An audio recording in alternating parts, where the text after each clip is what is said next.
Educação à distância, mudando realidades.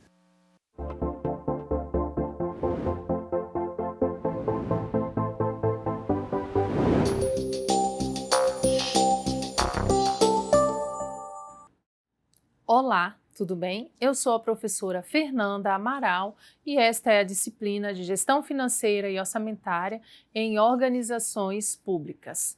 Bom, eu estou aqui no estúdio de gravação do IFRO Campus Porto Velho, Zona Norte. Ao fundo tem uma parede branca com os dizeres EAD mudando realidades na cor verde. Do lado esquerdo eu tenho a intérprete de Libras.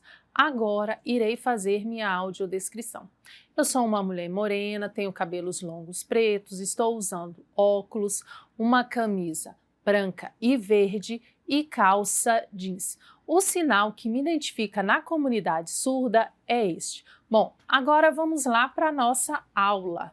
Hoje nós vamos estudar sobre a contabilidade aplicada ao setor público, que é um sistema de quê? De execução e acompanhamento da gestão pública, que gera, a partir da contabilidade pública, como é chamado, gera informações para auxiliar o processo decisório onde? Lá nas instituições públicas. Então, nós temos que, qual é o objetivo da contabilidade? Elaborar e divulgar as informações úteis, para quê? Para prestar contas, para responsabilizar a questão e tomada de decisão, tá certo? Está definido lá nas normas brasileiras de contabilidade. O campo de aplicação da contabilidade pública, então a gente tem a administração direta, que é obrigatório, poder executivo, legislativo, judiciário e órgãos autônomos, e a gente tem a administração indireta, que são entidades autárquicas, fundações, estatais, entidades do orçamento fiscal e do orçamento da Seguridade Social. Como controlar e acompanhar o orçamento, o patrimônio público? Como que a gente faz esse controle? Através do registro, né? Então a contabilidade ela faz o quê? Ela registra o quê? Os fatos e atos contábeis, tá? Então o que são fatos? São aqueles ações lá relacionadas ao quê? Que alteram o quê? O patrimônio público, tá?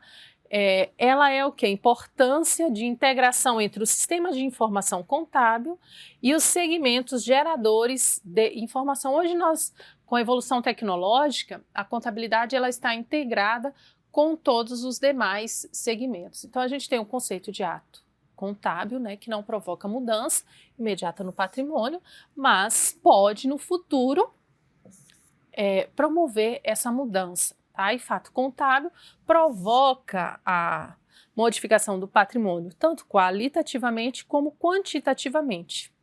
Tá? E como é realizado o processo de registro desses atos e fatos contábeis? Então, a gente tem um plano de contas, que é uma estrutura com códigos contábeis, com uma relação padronizada de contas contábeis, que permite registrar o quê? Os atos e fatos praticados pela entidade. Isso está definido onde? Lá no MCASP. Então, na estrutura do MCASP, conforme o manual, tá? A gente utiliza também códigos. Então, o código 1, a gente tem as contas do ativo, código 2, passivo, código 3, variação patrimonial aumentativa, 4, diminutiva, e essas contas são de natureza patrimonial, certo? Nós temos as contas de natureza orçamentária, que são os códigos 5 e 6, e as contas de natureza de controle, controle devedores, controle credores, certo?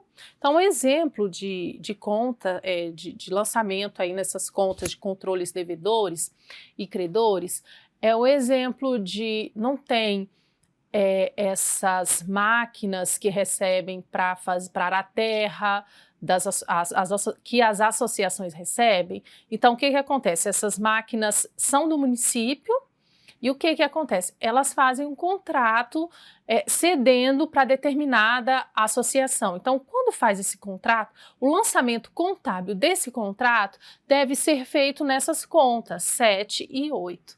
Tá bom? Que é a saída desse bem lá do ente federado. Então, como são apresentadas as informações contábeis? demonstrações. O que são demonstrações? São relatórios, né? Com o objetivo de promover o quê? A transparência dos resultados orçamentário, financeiro, econômico e patrimonial. Bom, quais os relatórios contábeis que a gente tem, gerenciais e fiscais? Então, a gente tem os contábeis, que são os balanços que foi instituído inicialmente lá na 4.320, e a gente tem os relatórios que foram instituídos conforme Lei de Responsabilidade Fiscal, que é o Relatório Resumido de Execução Orçamentária, está lá no artigo 52 da LRF, e o Relatório de Gestão Fiscal, certo? Aí a gente tem a estrutura das demonstrações, tá? Então as demonstrações devem ser divulgadas com a apresentação dos valores correspondentes ao período anterior. E a gente vai falar um pouquinho dessas demonstrações. Quais são? A gente tem o balanço orçamentário, que traz questões relacionadas. Então, tem as colunas relacionadas à previsão, à execução, tá, desses valores. Aí já tem o balanço financeiro, que é relacionado à questão das entradas e saídas de recursos do ente. E tem a demonstração das variações patrimoniais, então específico o que alterou no patrimônio. E a gente tem o balanço patrimonial, onde são apresentados as contas do ativo, passivo e do patrimônio líquido. E a gente tem a demonstração de fluxo de caixa, né, dividido por fluxos específicos. A gente vai ver lá no material que está lá no AVA a estrutura desses demonstrativos, desse fluxo, que está bem explicadinho lá, e a gente tem também as notas explicativas, porque tem informações para ficarem mais claras para tanto o controle interno como o controle externo, necessitam de notas explicativas para explicar algumas questões desses 5 demonstrativos. Aí a gente tem também a demonstração de mutações do PL, que é obrigatória para entes estatais dependentes, tá? Então, se o ente não tem, não vai ter este demonstrativo. Aí a gente tem aqui o relatório que compõe o relatório resumido de execução orçamentária. Então, bora lá colocar aqui, e a gente tem quais os relatórios. Tem o balanço orçamentário. Ah, professora, mas você disse que lá no balanço da 4.320 já trazia o balanço orçamentário. Só que esse balanço orçamentário aqui é por execução bimestral, tá? E ele tem a estrutura dele é mais detalhada em relação do que foi definido na 4.320 de 64. A gente tem o demonstrativo de execução de despesa por função e subfunção, que é um relatório bem interessante, tá, da gente utilizar. A gente tem o demonstrativo da receita corrente líquida, que a receita, todos vocês sabem que a receita corrente líquida é um parâmetro para alguns gastos públicos, certo? Como gasto de pessoal, tá ok? Aí a gente tem também o demonstrativo das receitas e despesas previdenciárias, demonstrativo do resultado primário e nominal, e a gente tem o demonstrativo dos restos a pagar por poder e órgão. Aí nós temos no relatório também os demonstrativos das receitas e despesas com manutenção do ensino.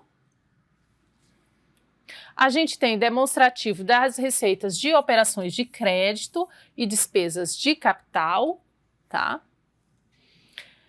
E a gente tem o demonstrativo de projeção atuarial do regime de previdência, o demonstrativo de receita de alienação. Então, nós temos lá, se o governo leiloou bens, ele leiloou e aplicou esse recurso onde? Então, lá nesse demonstrativo, a gente consegue coletar essas informações. Tem o demonstrativo de saúde e educação, mas por que, professora, tem de saúde e educação? Porque saúde e educação são despesas obrigatórias. Então, por isso que a LRF, lá em 2000, incluiu esses relatórios, tá ok?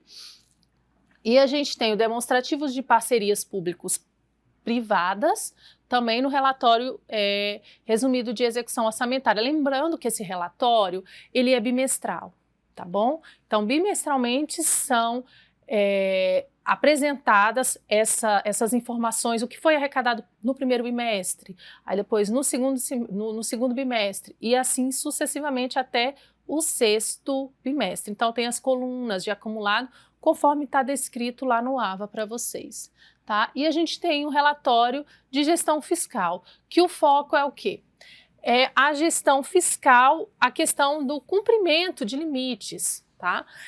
Tem a questão também da não divulgação dessas informações. Então, se você não publicar o relatório de gestão fiscal, não publicar o relatório de execução orçamentária, o que vai acontecer? Você não vai receber transferência voluntária, tá? E contratar operação de crédito. O que é transferência voluntária?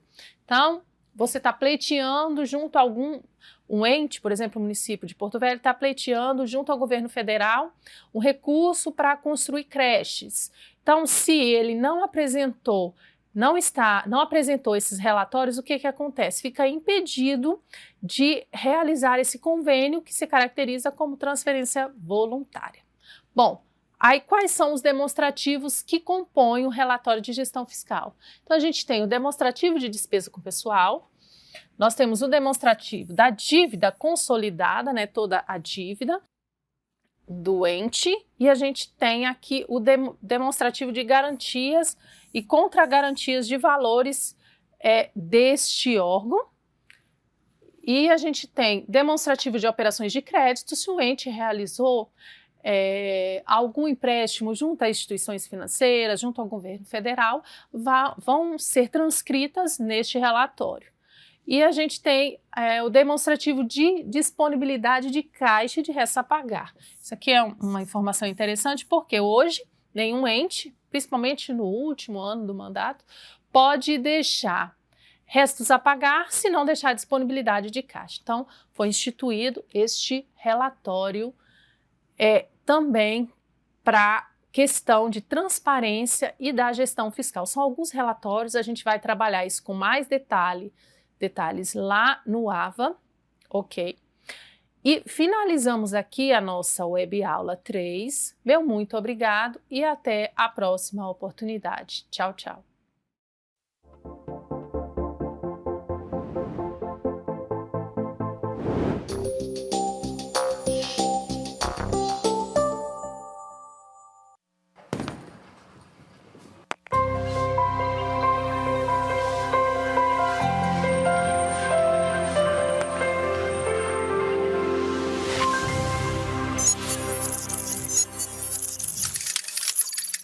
Educação à distância, mudando realidades.